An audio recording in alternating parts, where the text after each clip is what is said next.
میرے نبی نے کہا 70 دفعہ توبہ توڑو دن میں، اور 70 دفعہ توبہ کرو تو اللہ ہر دفعہ معاف کرے گا۔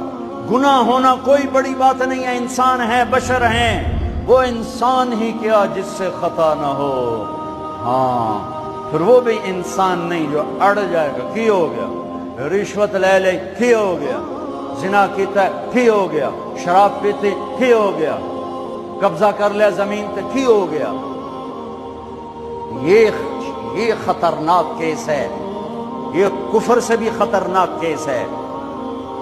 لیکن اگر وہ ساری دھرتی گناہوں سے بھر دے اور آسمان کی چھت کو گناہ لگا دے اور نادم ہو کر ایک دفعہ کہ اللہ سیاں جاندی کر، معاف کر، اللہ کی قسم، اللہ کی قسم، اللہ کی قسم، زمین سے لے کر آسمان تک گناہ اللہ ایک بول پہ یوں معاف کر دیتا ہے کہ جسم پر مچھر کے پر کے برابر گناہ باقی نہیں چھوڑتا۔ کہتا جا معاف کی تو